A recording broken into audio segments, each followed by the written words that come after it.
मध्य प्रदेश युवा कांग्रेस अध्यक्ष मितेंद्र दर्शन सिंह यादव ने नरसिंह घोटाले को लेकर सरकार पर भ्रष्टाचार सहित कई आरोप लगाए। न्यूज आवर से खास बातचीत में उन्होंने कहा, नरसिंह घोटाले में जो तत्कालीन अधिकारी मंत्री इनमें शामिल हैं, उन पर मुख्यमंत्री को कार्रवाई करनी चाहिए। नरसिंह घोटाले के युवा कांग्रेस 2 जुलाई को सांकेतिक सत्याग्रह करेंगे। साथ ही उन्होंने यह भी कहा कि नरसिंह छात्रों का भविष्य बर्बाद नहीं होना चाहिए।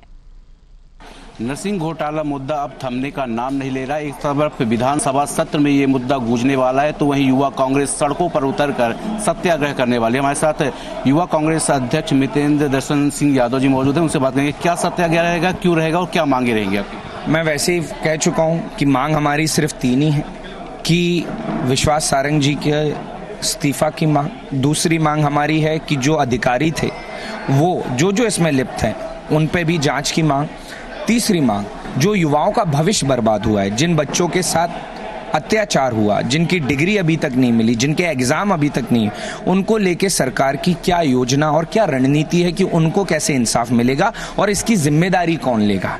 ये हमारे सत्याग्रह का पहल है और लोगों को जागरूक करने का पहल कि मध्य प्रदेश में नरसिंह घोटाला क्या है और किस तरीके से घोटाले पे घोटाले सरकार करके आने वाले पौध का भविष्य बर्बाद कर रही है और उनके माता पिता के सपनों को तोड़ने का काम।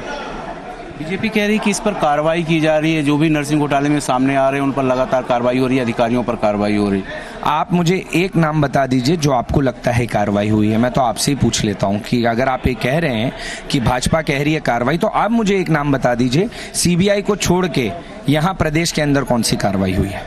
कॉलेजों के जो प्रिंसिपल थे, जो ऑनर थे, उन पर कार्रवाई की गई। वो तो सीबीआई ने जब जांच की रिपोर्ट दी, वो तो सीबीआई के आधार पर, उसके बाद क्या आगे हुआ है, कौन इंटरेस्ट ले रहा है?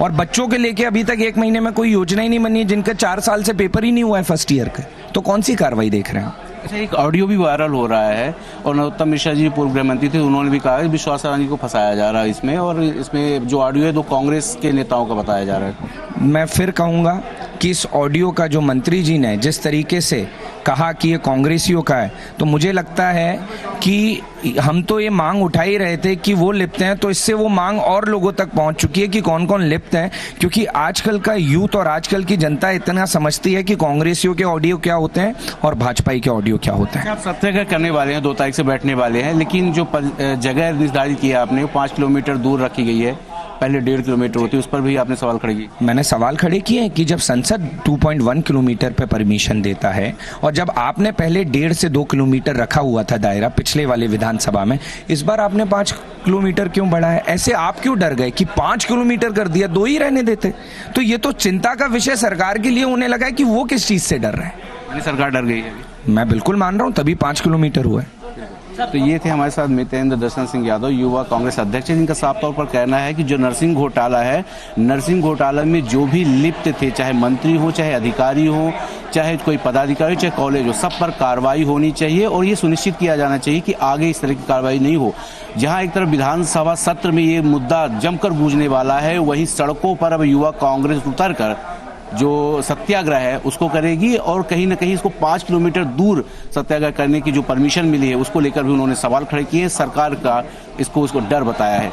अब देखना ये होगा कि 2 जुलाई को जब विधानसभा चलेगी और सड़क पर ये मुद्दे और विधानसभा में ये मुद्दे गूंजेंगे, तो जनता पर इसका क्या असर होता है। कैमरामैन हर्ष के साथ सत्यम शर्मा, न्यूज़ आवर, भोपाल।